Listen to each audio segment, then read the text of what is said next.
Good morning, everyone. Good morning. Thank you for being with us today, Sunday, June 18th. Happy Father's Day to me, to everybody. Welcome to Becerra de Meneses. As we all know, we are a non-profit organization, and our function and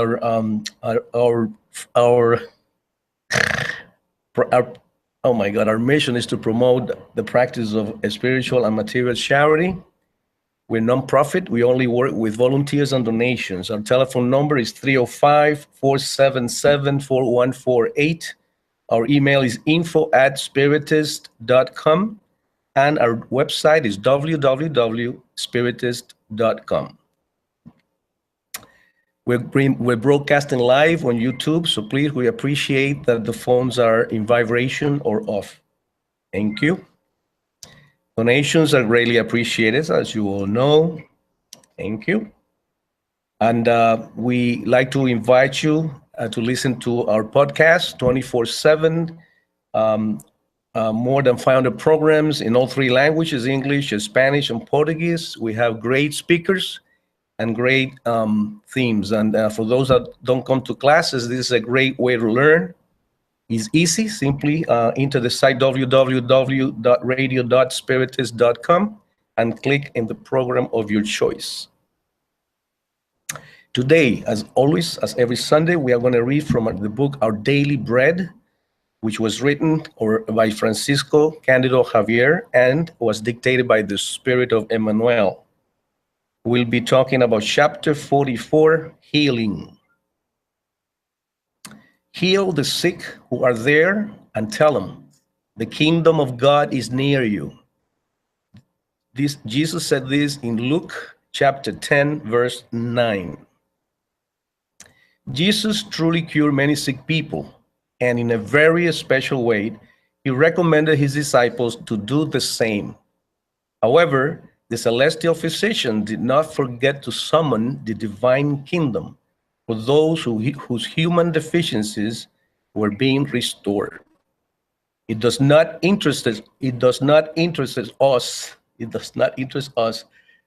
solely to see the rehabilitation of the vehicle, our body, through which we express ourselves, but also and above all, our spiritual enhancement. It is important for the individual to be free from illness, but it is also indispensable that they also value their health. It is extremely difficult for us, however, to understand the hidden lesson involved when our bodies experience discomfort, and also difficult to assimilate and understand the call to the sanctifying work to which we are directed, for the benefit of our physical equilibrium. Would the Father allow the reconstitution of our cellular harmony solely so that our contaminated will could strike it and injure it in detriment of our spirit? The patient will desire to readjust his vitality. Nonetheless, it is up to him to be prudent and value the elements that have been delegated to him for his edifying earthly experience. There are sick patients who lament being relegated to their bed and cry, not because they want to renew conceptions about the sacred foundations of life, but for not being able to prolong their reckless behavior. It is always valuable to cure the sick when permission from on high is allowed. But because of these concessions from the Almighty, it is reasonable for the interested individual to reconsider graciously the question that concerns him, realizing that a new day was allowed to his spirit to proceed in a redeeming path. And for reflection about today's reading, in today's reading, Emmanuel reminds us how Jesus cured many people and how Jesus also summoned the divine kingdom for those whose human deficiencies were being restored. Emmanuel mentions the need to change the way we express ourselves and also to work hard to rehabilitate our spirits. He mentions It is difficult for us to understand the suffering in our bodies and how some patients cry and lament being relegated to a bed, not because they would continue to prolong, not because they cannot continue to prolong their reckless behavior.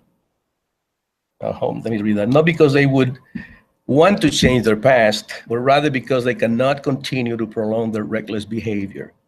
We can take good care of our physical body, but are we aware that a contaminated will or mind can also injure our body in detriment of our spirit?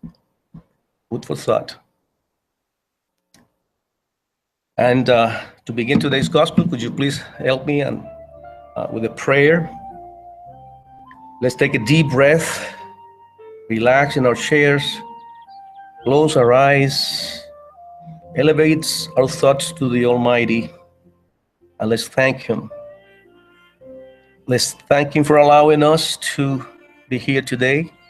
Thank you, Heavenly Father, for letting us wake up this morning and realize that you gave us another chance, another day, another moment, and another opportunity to be better than we were yesterday. In today's reading, you mentioned the chance that we have been given to change our ways so that we could rehabilitate our spirit.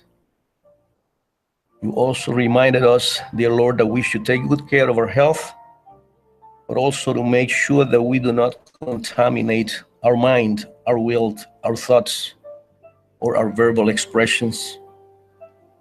Dear Heavenly Father, grant us the strength to carry on our cross, our load, our hardship with humility and acceptance.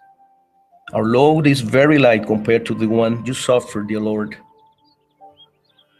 Dear Heavenly Father, we ask you to pour your mercy upon those areas in the world that are still covered with the dark clouds of wars and suffering, for the hungry, for the sick, for those left behind by their leaders.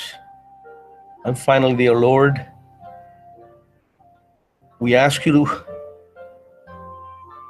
pour your light and your mercy upon our brother Admir Serrano, who is going to start today's gospel, and open our ears and our hearts, dear Lord, so that we can learn from it and take it home and put it into practice. We ask you, dear Lord, this in the name of your Son, Jesus. So be it. And today, our dear friend and brother Admir is going to talk about chapter 24, Do Not Hide Your Lamp Under the Bushel. Thank you.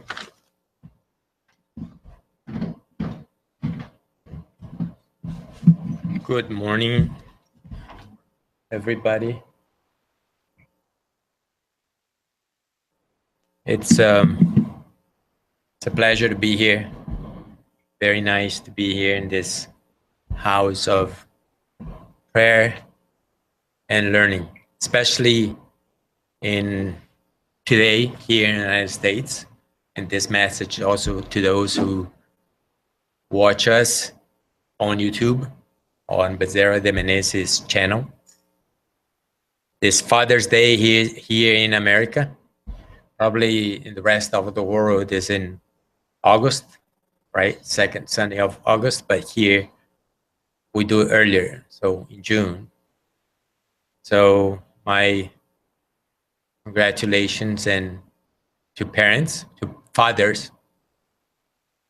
And I think it's also important to mention that especially in today's societies, we see a lot of family whose only the breadwinner, the educator, is a woman.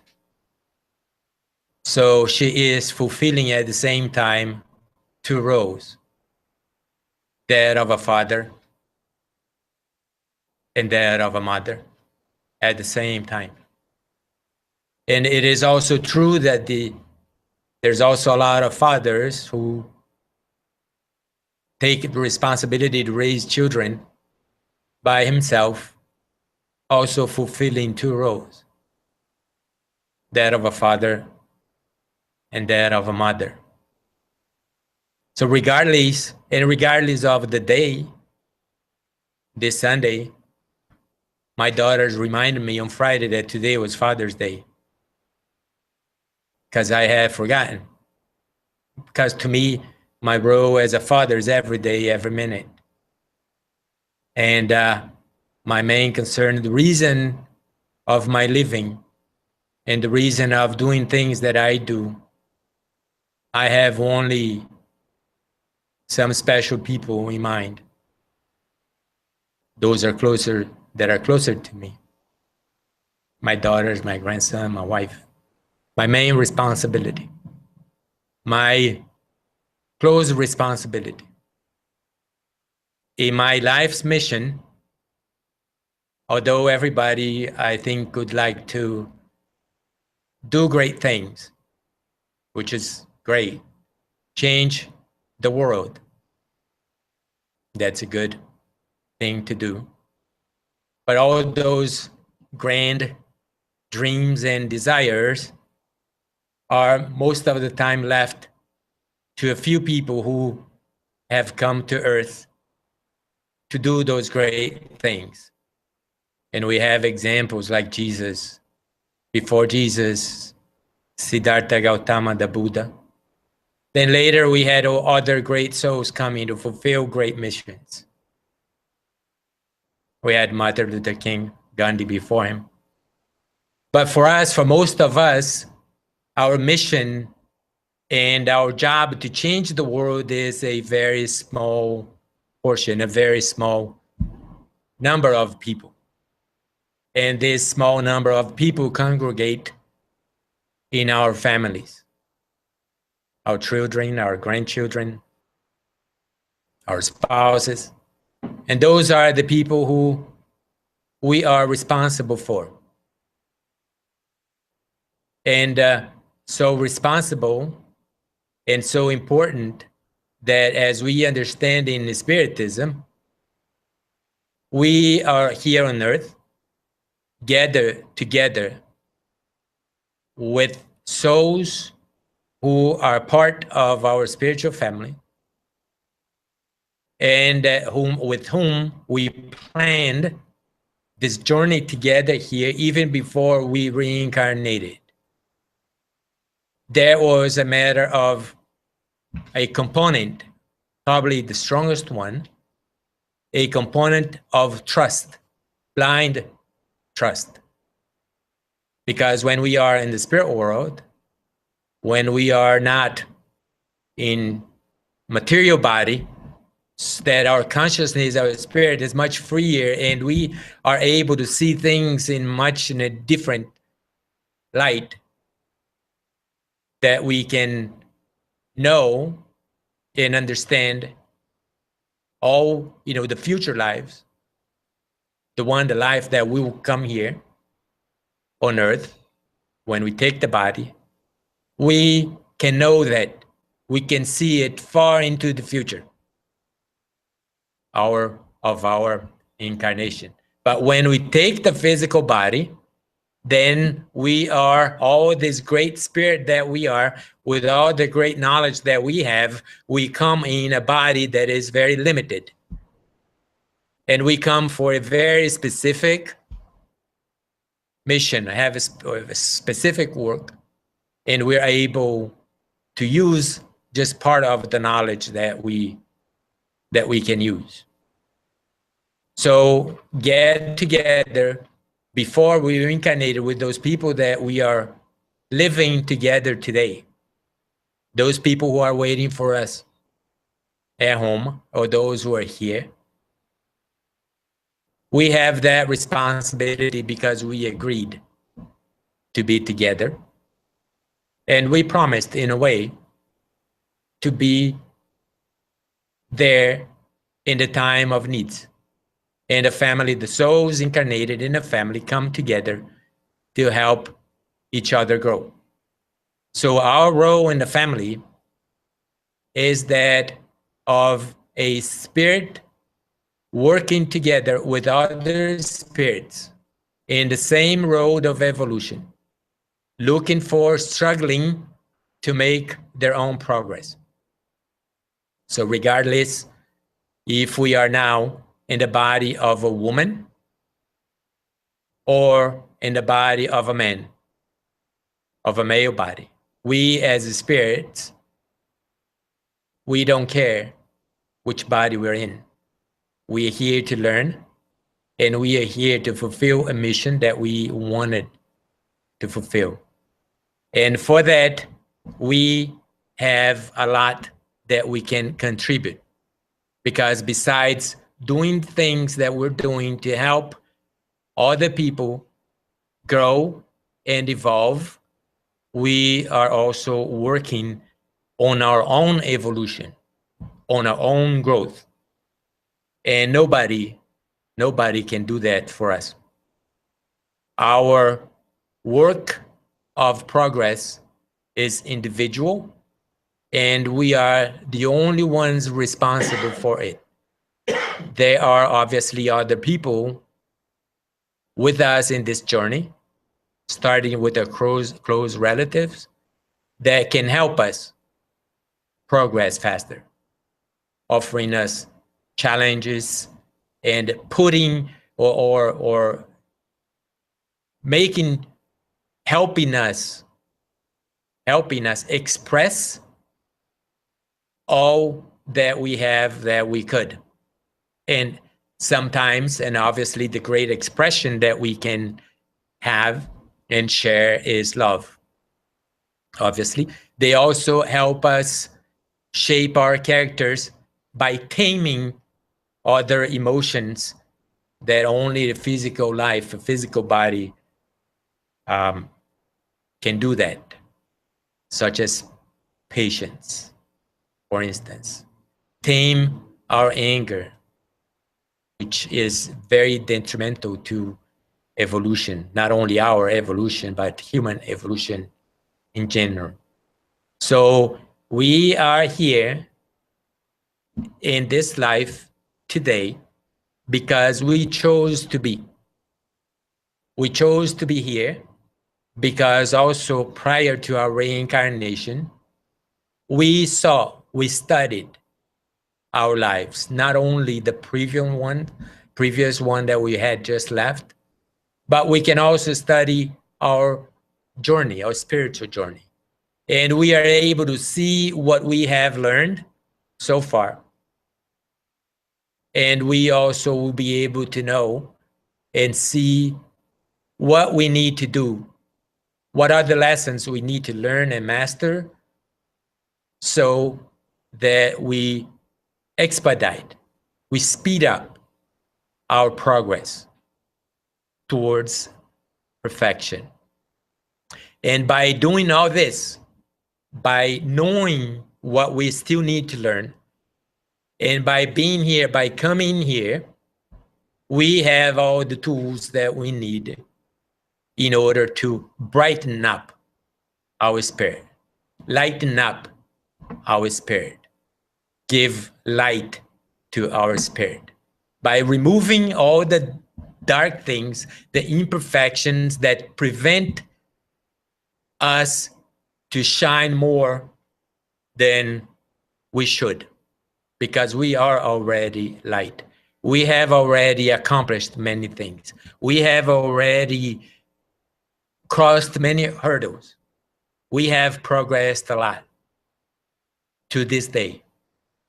We already have some light in us, and we already share this light mostly and most often with the people that we are responsible for.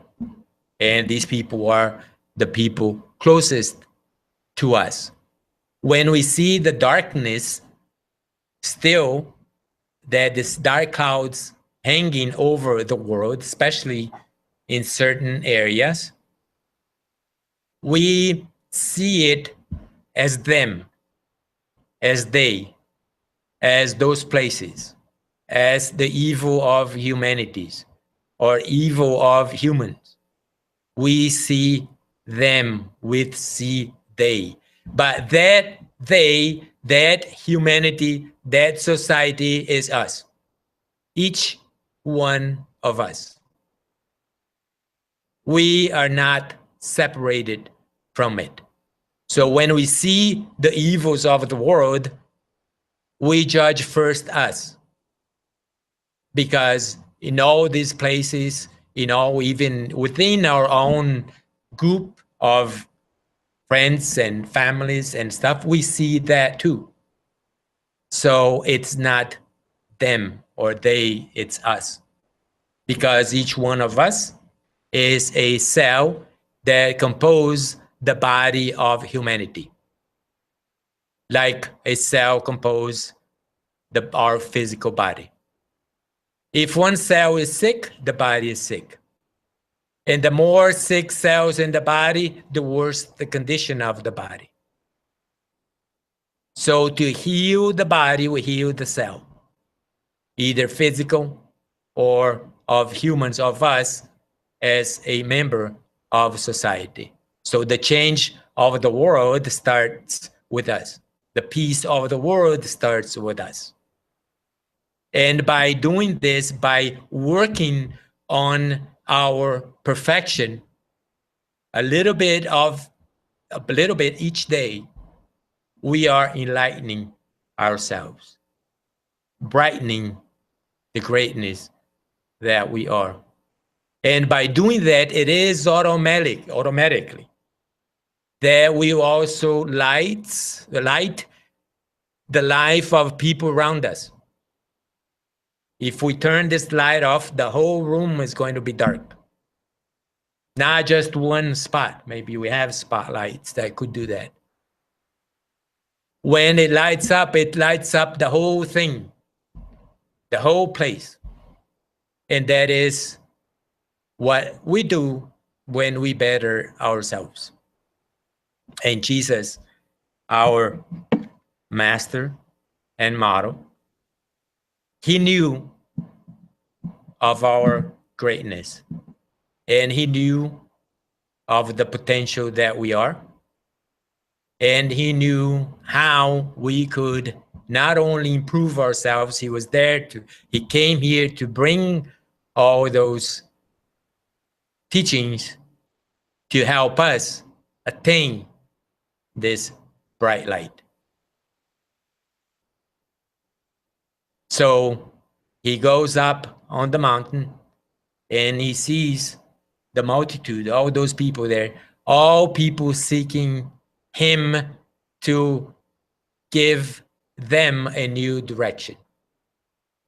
They're all lost, not knowing where to go, what to do, restless in their souls, because that's when we don't understand ourselves, when there's a moment in our lives that even if we're rich, even if we have all material comfort that we have, if we can afford great dinners and things like that, travel the world, there is a moment in our existence that the soul is going to feel hungry and lonely and desperate, regardless, despite of having everything that we have.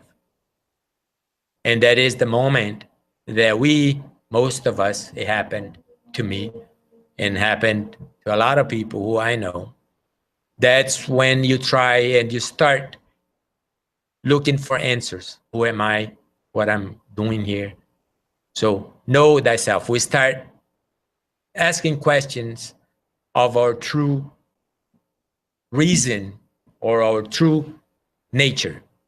And the Spiritism give us those answers.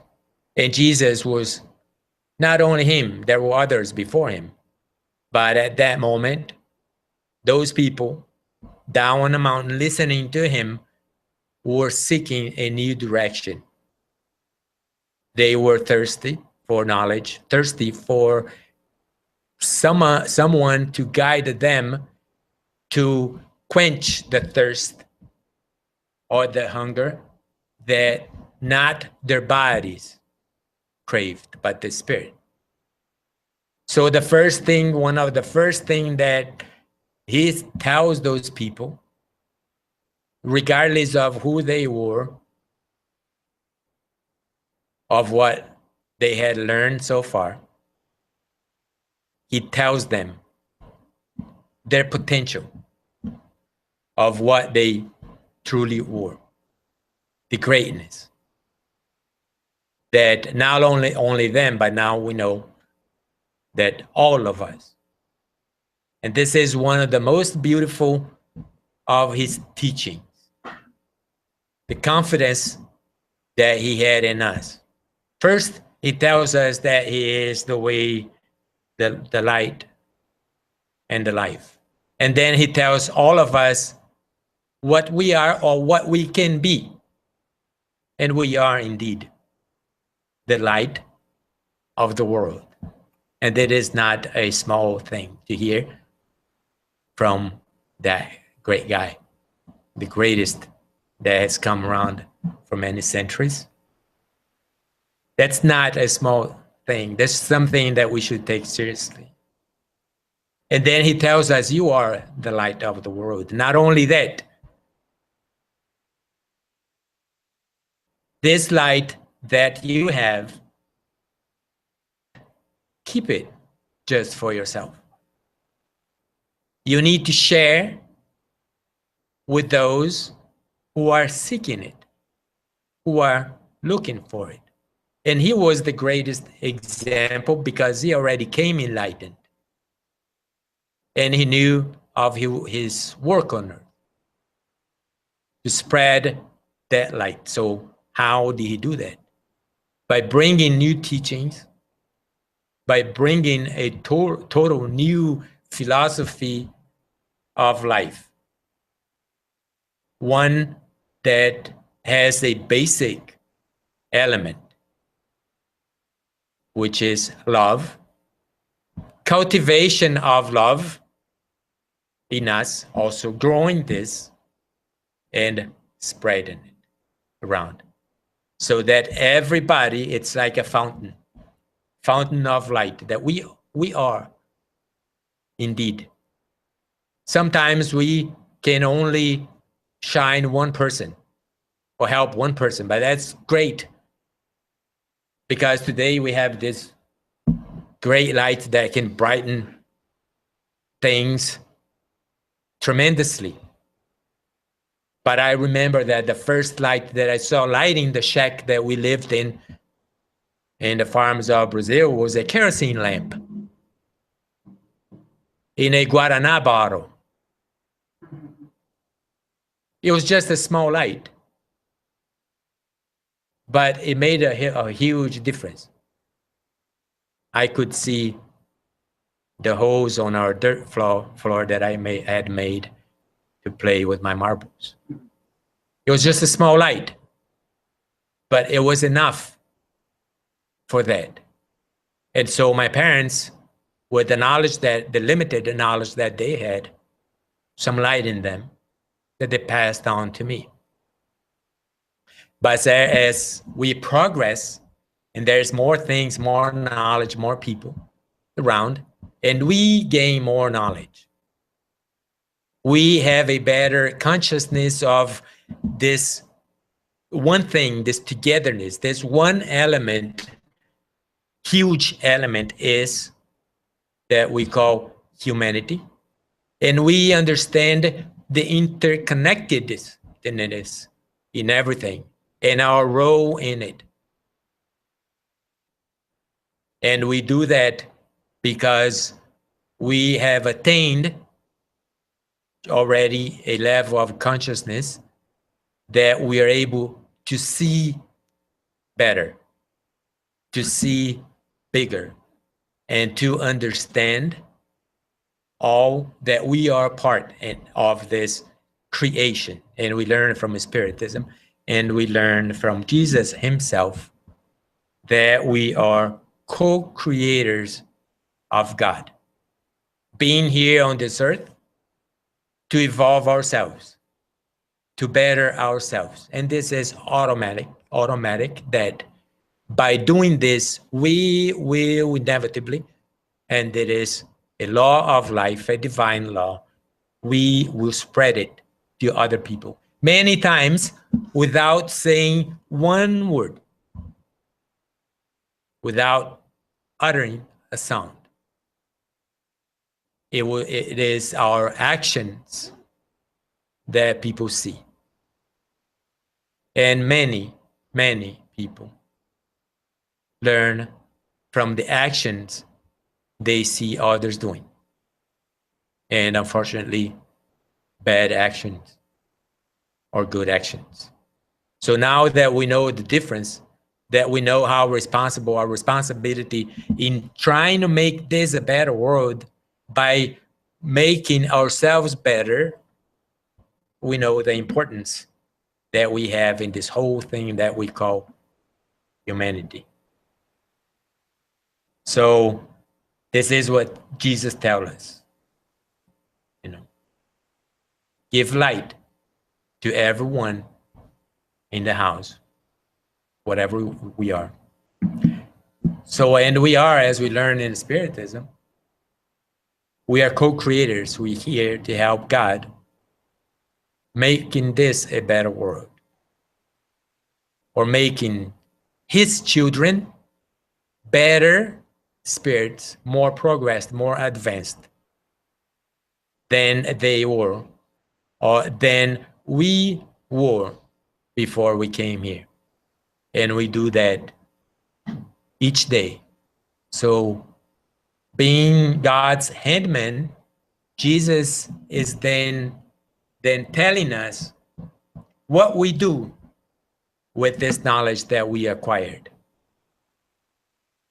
All the removal of our imperfections that we do every day.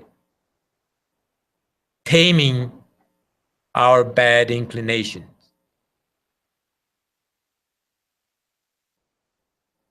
We do that, we acquire this light, and we spread it. Let your light shine before others. For no small reason than they see our good deeds and they would glorify our Father who are in heaven, because we are here his handyman, doing the things that we can do here because we are in a material body. So we are able to interact with other physical things.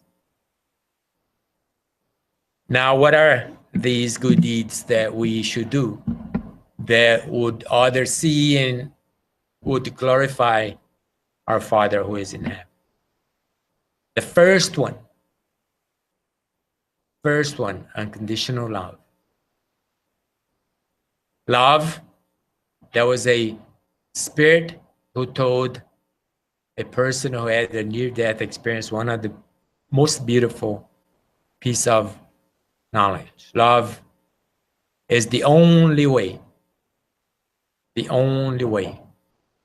that we take us to true happiness.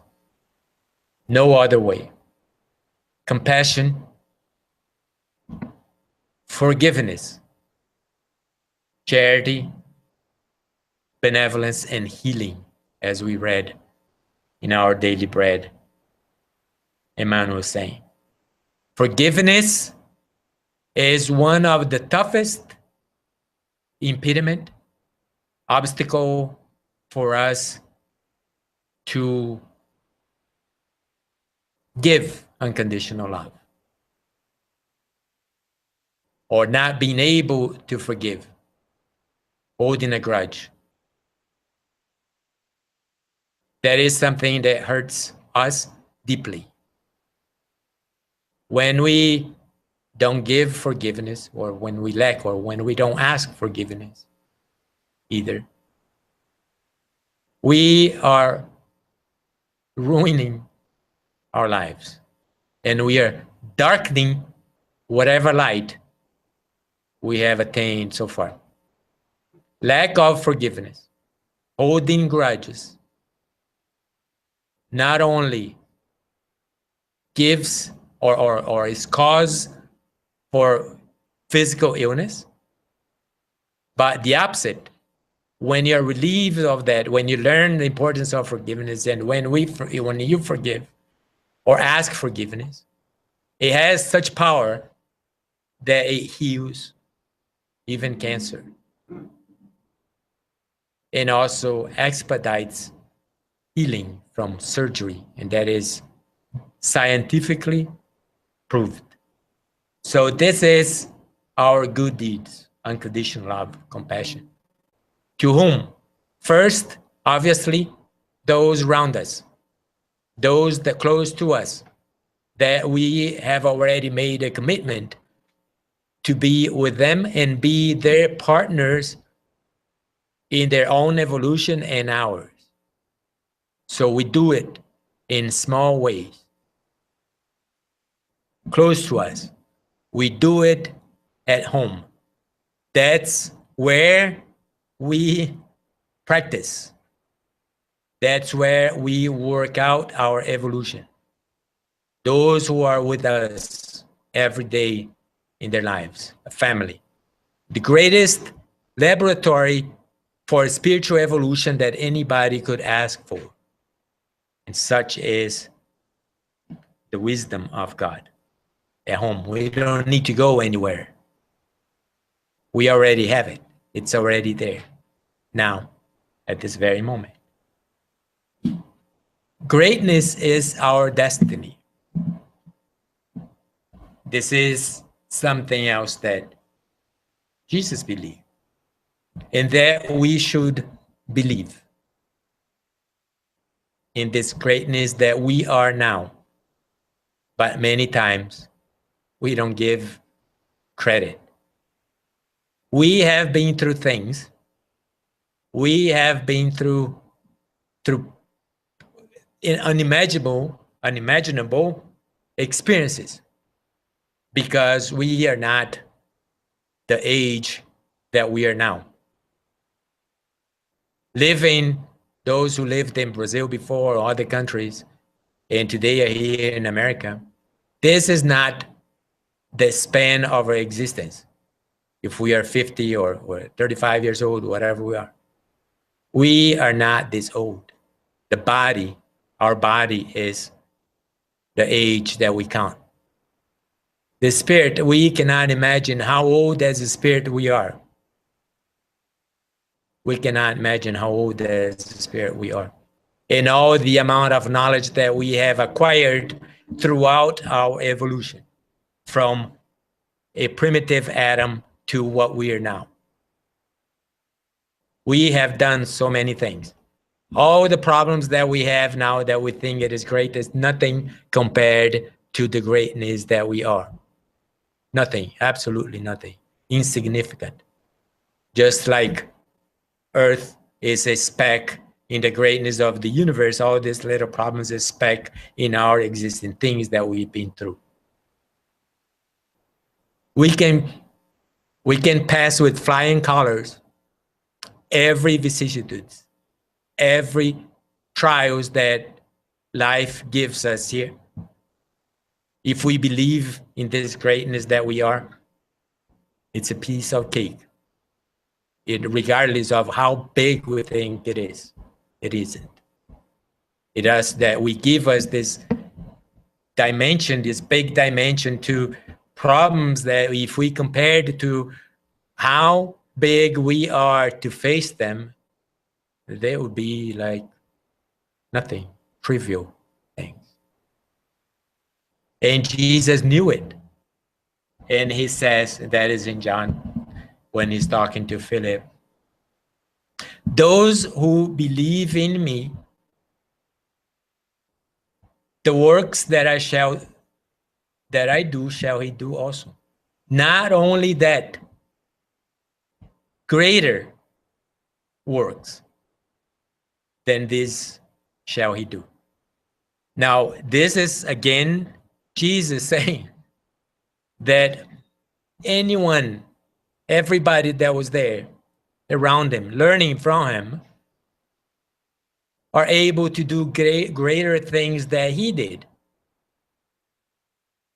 And we can indeed, if we believe that we can. We cannot do anything if we believe that we cannot. We are always right. If we think we can do it, we're right. If we think we cannot do it, we're also right. Now, and we have in our doctrine applied Christianity. It's teachings, oral, verbal teachings put into action, given objectivity to subjective teachings. We make it work. Unconditional love again. How do we do that? Unconditional love, what do? We think we help others as much as we can. As much as we can. We show compassion towards them. We make them feel also that they are great as we are. And again, the elements, the people, the circumstances that we use to practice this, to apply Christianity, which is the teachings of Jesus and of our doctrine put into action. Those who are close to us. We are going to dry tears of our brothers. We are going to show our love to our parents.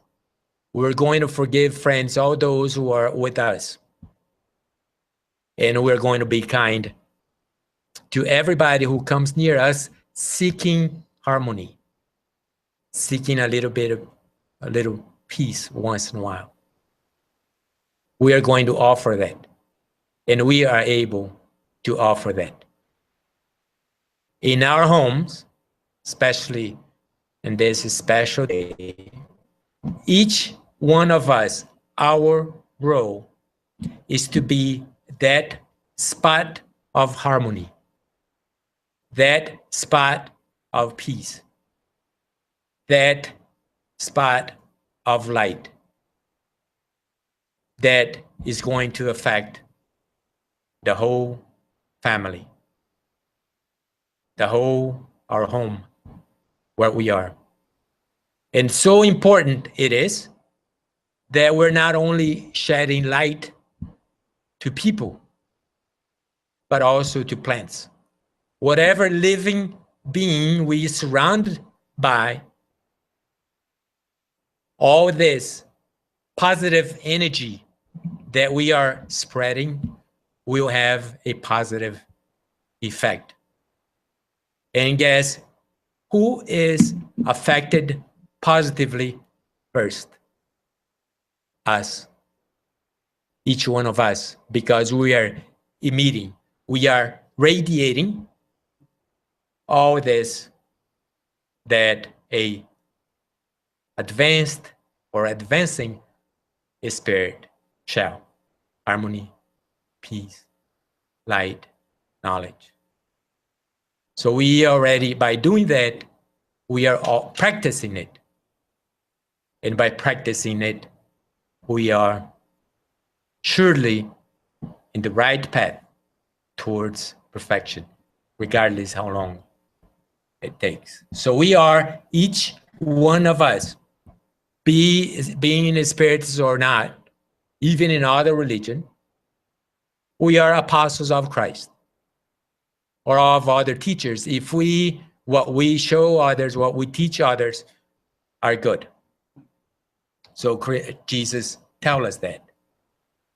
Let your light shine before others, that they may see your good deeds, works, and glorify your Father who is in heaven. Now, how do we make our light shine?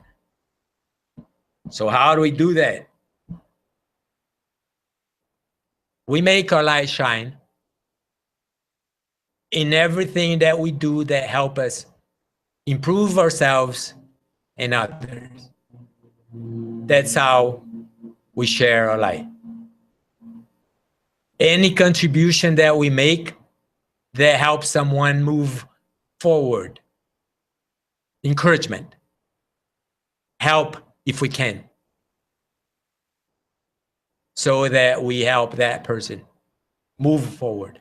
Give them hope. If we got nothing, if they're cold, we don't have a coat to share, we give a hug.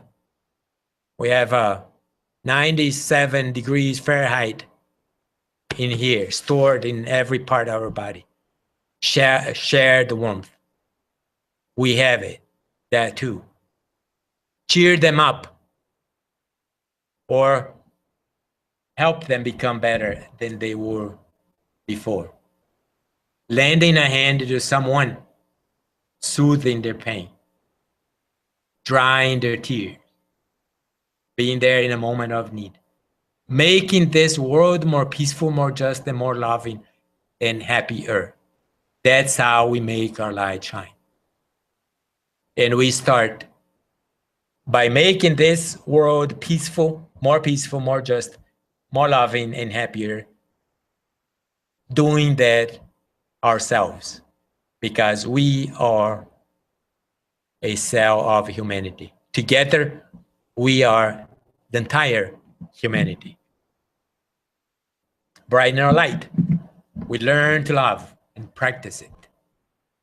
We learn to forgive and practice it. We do good. We make positive contribution to our society, to our whatever we are. The society that we congregate with, where we have certain responsibilities, and where, be it our job, our work, our home, whatever. Acquire knowledge. Spiritists. The Spirit Truth said, love yourselves, love one another. This is the first teaching. Acquire knowledge. This is the second.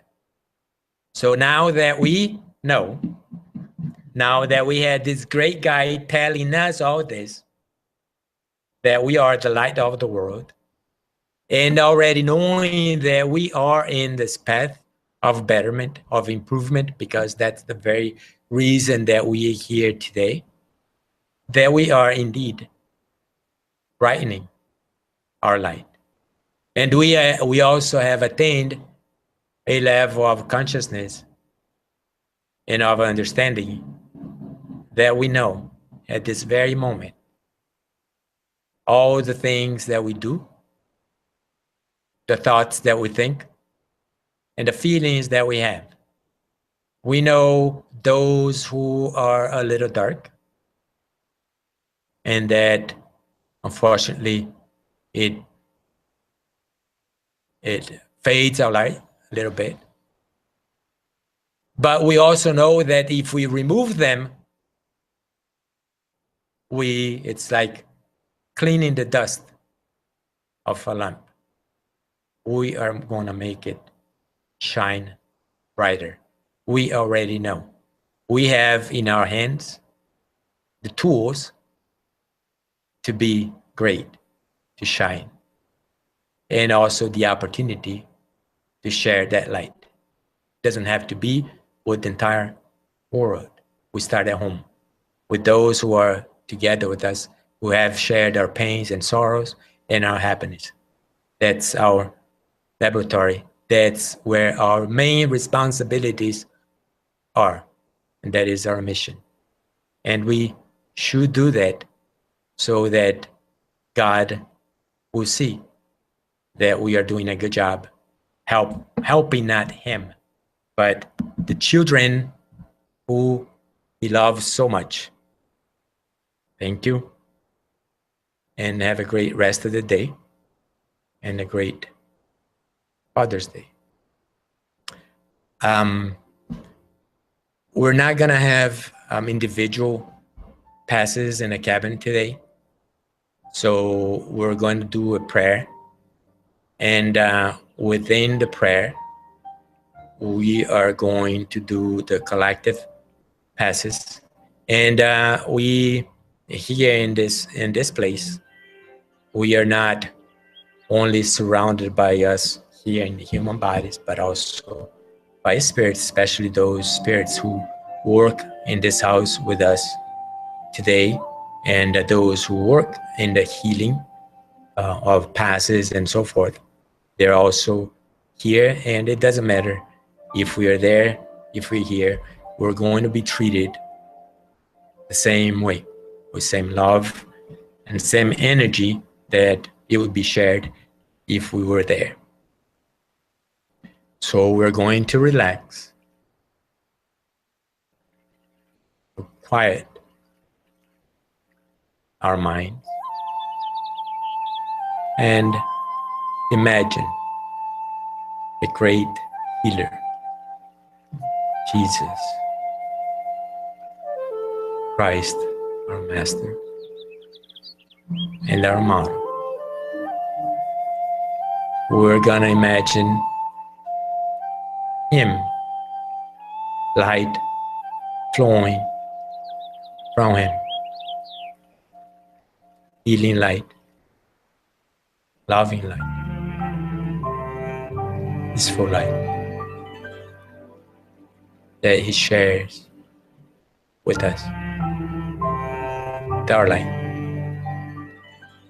making it one, connecting us with Him, feeling the great healing energy that emanates from His touch, from His word, love, His hand of light and healing placed on our heads, and all this healing energy going throughout our body, healing each cell that makes our organ, removing blockages that could cause illness, removing blockages that expedite healing of our organ. Now, every blood vessel that we have in our body is filled with the light, the healing light of the great Master. Every cell, every organ receiving this healing energy, making us strong physically and peaceful, incredibly peaceful, unimaginable, peaceful. Such is the feeling that we will have one day after our work is done here on earth. If not this time around, the next time and the next opportunity that we're going to be face to face with Him. Now, without the physical body, but in the spirit, as He is. And so serious, we're going to take His teachings. And so serious, we're going to work for our betterment. That at that moment, when we are face to face with Him, there's just one light, ours and His. Just as bright, just as peaceful, just as pure, just as blessed. And we'll be one with the Son, and we'll be one with the Father.